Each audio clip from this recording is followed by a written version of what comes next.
इसीलिए भोजन बनाते समय बालों को कपड़े से बांध लेना चाहिए। भोजन बनाते समय बिल्कुल एकाग्र रहना चाहिए कि कोई मच्छी उस पर ना आवे, हमारे बाल ना गिरे। भोजन बनाते समय बातचीत नहीं ज़्यादा कर, अगर बातचीत करनी तो ऐसे करनी चाहिए, नहीं तो हमारी थूक की छिट्टी गिरेंगी तो हम ठाकुर जी को कैसे भोग लगाएंगे। ये सावधानी रखनी चाहिए कि बाल है, मक्खी है, जूठापन है, ये ना होने पावे, अशुद्धता ना होने पावे। फिर बड़े प्यार से भगवान को भोग लगा के प्रसाद पाओ तो वही तुम्हारे पापों का नाश करके बुद्धि को शुद्ध कर देगा। जैसे कोई गलत आदमी गलत आचरण करके उन्नति को प्राप्त हो रहा है तो उसको समझना चाहिए इसकी मरने वाले की आखिरी इच्छा पूरी की जाती है ना, उसकी आखिरी इच्छा पूरी हो रही, वो बहुत बुरी तरह नष्ट होगा। आज नहीं तो कल समय है। देखो, अगर आज आप कत्ल कर दो तो आज ही थोड़ी आप आजीवन कारावास या फांसी की सजा पाएंगे, मुकदमा चलेगा, समय लगेगा, निर्णय निकलने में समय निकलता है ना। तो हमारा समय निकल रहा है, हमने अच्छा कार्य किया, उसने बुरा कार्य किया, वो उन्नति को प्राप्त हो रहा है, हम अवनति को प्राप्त हो रहे हैं। लेकिन हमारी जय होगी और उसकी पराजय होगी जब फाइनल पे पहुंचेंगे। फाइनल ईश्वर करता है और वो कभी रंच भर किसी का भी ना अहित करता है और ना हित करता है। जैसा आप करोगे वैसा आपको वो परिणाम देता है। वो किसी का पक्ष नहीं लेता, भक्तों का केवल पक्ष लेते हैं जो भगवान के शरण में सर्वतोभावेन है। नहीं तो अवश्य में वो भोक्तव्यम कृतम कर्म शुभाशुभम। तुमने शुभ किया ये लो, तुमने अशुभ किया ये लो। साफ साफ निर्णय परमात्मा के यहाँ होता है। तो यदि हम धर्म से चल रहे हैं, आज दुखी हैं, तो हमें विश्वास करना चाहिए कल हम सुखी हो जाएंगे। वो अधर्म से चल रहा है, आज सुखी दिखाई दे रहा है, कल वो गिरेगा, वो पतित होगा, निश्चित बात है, इस पे संशय नहीं करना। पर हम ये भी ना मनाएं कि वो गिरे। सुखी रहो भैया, भगवान तुम्हारी बुद्धि को शुद्ध रखे, तुम स्वस्थ रहो, आनंदित रहो, तो ये भाव तुम्हारा तुमको और उन्नतिशील बना देगा। देखो, निर्गुण तत्व का जब हम ज्ञान प्राप्त करते हैं तो सांख्य योग के द्वारा हम उसको सहज में जान सकते हैं। लेकिन जो सगुण रूप में अब रो रहे हैं, हे खग हे मृग हे मधुकर श्रेणी तुम देखी सीता मृग नैनी, अब मोह नहीं हो जाएगा। देखो, सती जी को मोह हो गया जब भगवान श्री राम ऐसा पुकार करके कह रहे थे, हे खग हे मृग हे मधुकर श्रेणी तुम देखी सीता मृग नैनी। तो भवानी जी के मन में आया कि दशरथ पुत्र राजकुमार है। उसी समय भगवान शंकर ने जय सच्चिदानंद परम धाम की जय। ये कैसे हो सकता है? भगवान शिव प्रणाम कर रहे हैं, जय सच्चिदानंद परम धाम, सच्चिद आनंद परम धाम स्वरूप। अगर ये परम धाम स्वरूप है तो जैसे शिव सर्वज्ञ वैसे सर्वज्ञ होने चाहिए। अगर ये सर्वज्ञ होते तो ये पूछते क्यों, हे खग हे मृग हे मधुकर श्रेणी तुम देखी सीता मृग नैनी। अगर सर्वज्ञ नहीं तो शिव जी ने सच्चिदानंद कह के कैसे प्रणाम किया? अस संशय मन भयो अपारा। भगवान शंकर ने समझाया, सुनो ये लीला कर रहे हैं, मुनि धीर जोगी विमल संतत मन से जिनका ध्यान करते हैं ये परब्रह्म परमात्मा है। लेकिन सती जी के मन में बात शिव जी की जमी नहीं कि अगर परब्रह्म है तो हे खग मृग हे मधुकर श्रेणी, ये क्यों? भगवान शंकर ने कहा, जो तुम्हारे मन अति संदेहु तो किन जाय परीक्षा ले हो। गई और सीता का रूप धारण किया कि अगर ये राजकुमार दशरथ नंदन है तो देखते ही कहेंगे आओ सीता मिल गई, आओ आओ सीते आओ। हे खग हे मृदु, जब रो रहे हैं तो देखते ही गले लग जाएंगे सीता, बस हम समझ जाएंगे राजकुमार है। लेकिन जो ही लता से निकली तो उनका दशरथ नंदन राम, हे भवानी आपको प्रणाम करते हैं और आप वृषभध्वज भगवान शिव के बिना कैसे? कहा बहोरी, कहा वृक्ष केतु, वृक्ष केतु जिनकी ध्वजा में धर्म का चिन्ह है, विपिन अकेली फिरो के ये अकेले कैसे भगवान शंकर के बिना? सती जी कांप गई क्योंकि तुरंत प्रणाम किया भगवान राम ने। सती जी कांप गई अब देखती अनंत ब्रह्मांडों में अनंत राम, अनंत ब्रह्मा, विष्णु, महेश सब सेवा कर रहे हैं। ओ वैभव की चकरा गई खोपड़ी, आंख मूंद के बैठ गए। तो फिर देखा तो फिर वो ऐसे पूछ रहे, हे खग, हे मृग, हे मधुकर। वापस आ गई। भगवान शंकर ने कहा कुछ परीक्षा ली।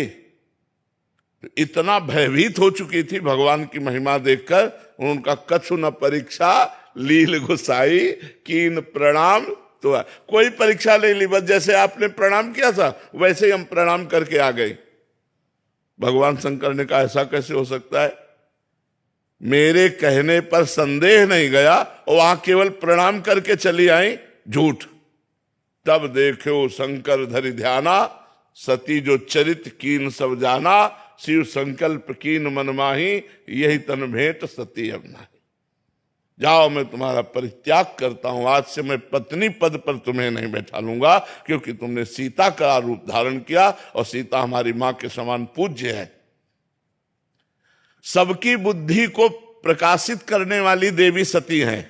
या देवी सर्वभूतेषु बुद्धि रूपेण संस्थिता, नमस्तस्यै नमस्तस्यै नमस्तस्यै नमो नमः।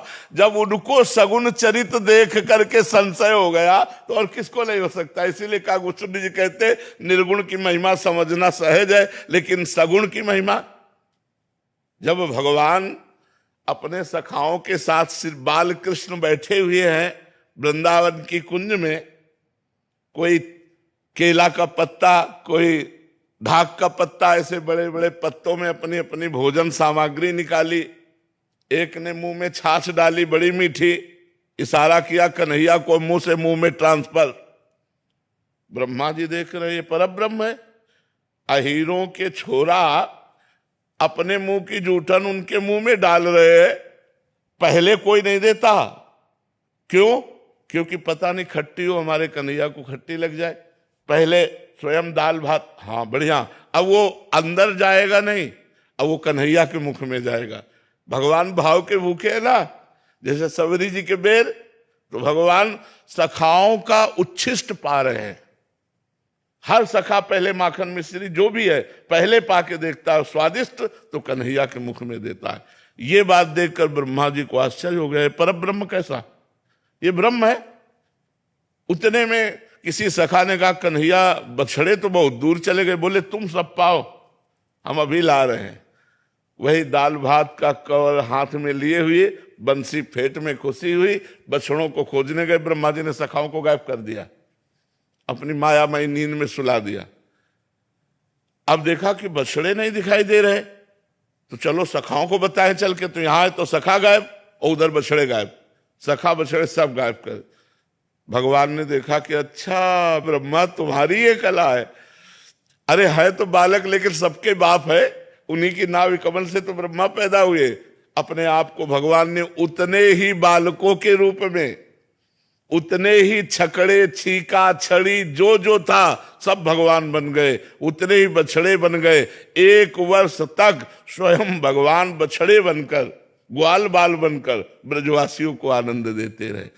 तो भगवान की जो सगुण लीला है इसको जानना बड़ा कठिन है। परीक्षित जी को प्रश्न आ गया कि भगवान का अवतार धर्म संस्थापनार्थाय संभवाम युगे युगे। तो ये रात में बहुत सी नौ युवतियों के साथ रास परीक्षित जी ने किया।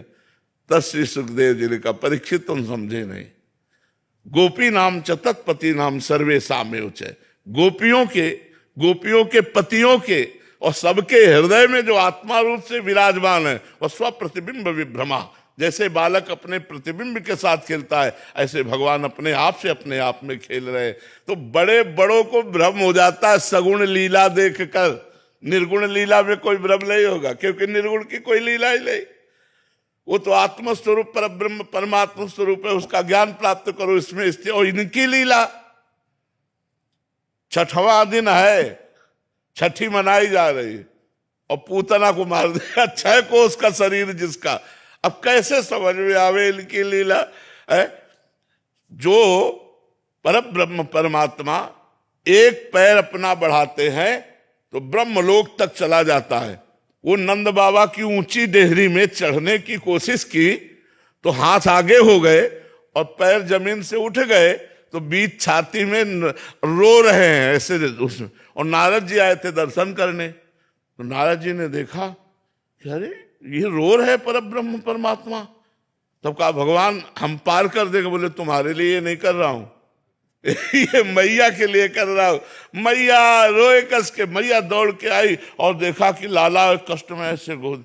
नारद जी कह रहे प्रभु प्रभु आपकी लीला आप ही जाने, नंद की डेहरी नहीं पार कर पा रहे आप, और एक चरण बढ़ाए तो ब्रह्मलोक तक पहुंच गया। तो सगुण लीला को जानना अत्यंत कठिन है, निर्गुण को तो ज्ञान के द्वारा जाना जा सकता। हम दोनों बातों की पूर्ति की बात कहते हैं, सफलता भी, वाहवाही भी, मन की कामना की पूर्ति भी और आत्म शांति भी एक ही काम से हो जाएगी, नाम जप से।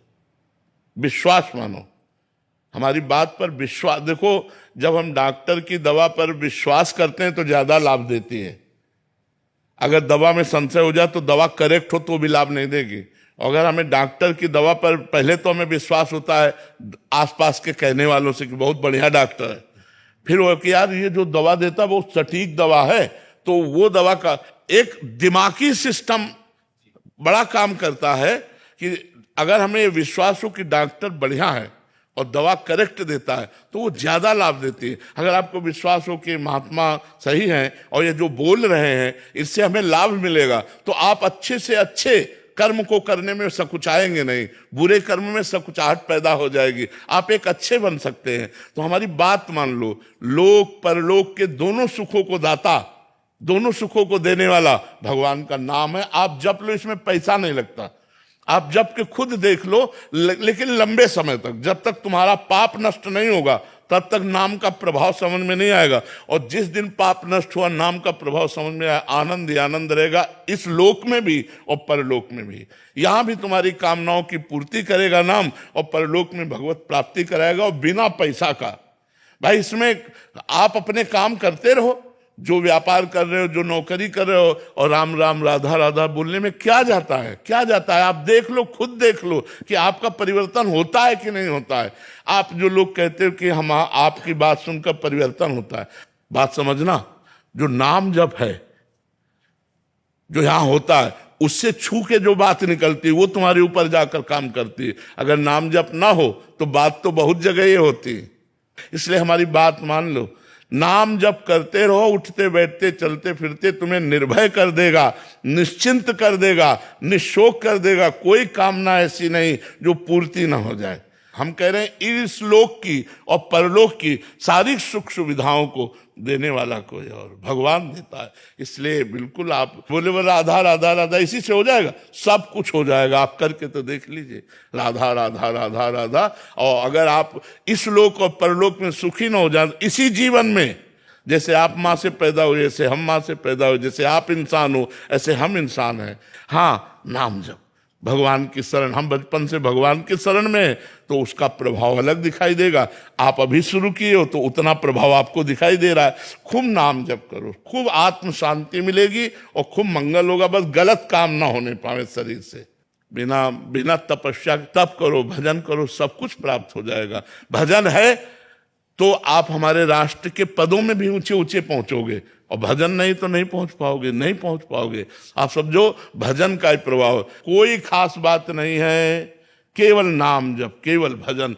अब ये बात तुम्हारे दिमाग में बैठ जाए, अगर ये बात बैठ गई ना तो बोले वस्तु अमोलक दी मेरे सतगुरु, निस दिन बढ़त सवायो, पायो जी पायो मैंने राम रतन धन पायो।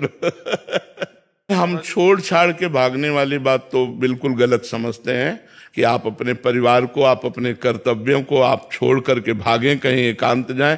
बिल्कुल जरूरत नहीं प्यारे, बिल्कुल सिंह की तरह घर गृहस्थी में रहो और नाम जप करो और मेहनत से रुपया कमाओ और परिवार का पोषण करो और चार का पेट भरो। हम तो ये माने, मतलब जो हमको अनुभव हुआ वो यही अनुभव हुआ। तो मेहनत करो और चार का पेट भरो और नाम जप करो, इससे बढ़कर भजन क्या होगा। तो हम प्रार्थना करेंगे कि गृहस्थ में रहकर भजन करना चाहिए। विरक्त तब होना चाहिए जब स्त्री के प्रति आकर्षण खत्म हो जाए, धन के प्रति महत्व खत्म हो जाए और कीर्ति के प्रति कोई लगाव ना हो, अपने को बिल्कुल मरा हुआ जीवन व्यतीत करना हो, तो विरक्त बन जा, नहीं तो बहुत कचाई रहती है, बहुत कचाई रहती है। मान लो विरक्त होकर इधर उधर माता बहनों की तरफ ताको, विरक्त होकर दूसरे की जेब की तरफ ताको, तो हमें लगता है ऐसा जीवन तो यार निंदनीय जीवन, मर जाना जीवन है, मरा हो ये जीवन ठीक नहीं। मेहनत से कमाओ, नमक रोटी खाओ और नाम जप करो और दूसरों का पेट भरो, ये बढ़िया बात है।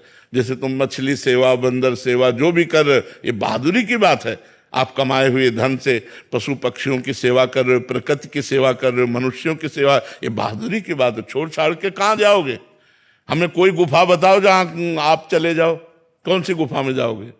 तो ऐसे बिल्कुल भागने, बहुत विवेक से चलने की जरूरत है। ये सहसा ऐसा काम ना करे कि सहसा हम सब छोड़ दिया और अभी सत्कर्म कर रहे हो तो छोड़ने का मन हो रहा हो, जब आके यहाँ भंडारा खाओगे ना तो फिर बुद्धि भ्रष्ट हो जाएगी, बुद्धि बदल जाएगी। इसलिए जहां हो वहीं रहकर भजन करो और मंगल में विधान करो, अपने राष्ट्र को सुख पहुंचाओ। अगर हम 5 लोगों की सेवा कर रहे हैं तो अपने राष्ट्र की सेवा कर रहे हैं। हम जब पशु पक्षियों की सेवा कर रहे हैं, अपने राष्ट्र की सेवा कर रहे हैं, अपने भगवान की सेवा कर रहे हैं। ऐसे बनो, ऐसे जैसे चल रहे हो ऐसे ठीक है।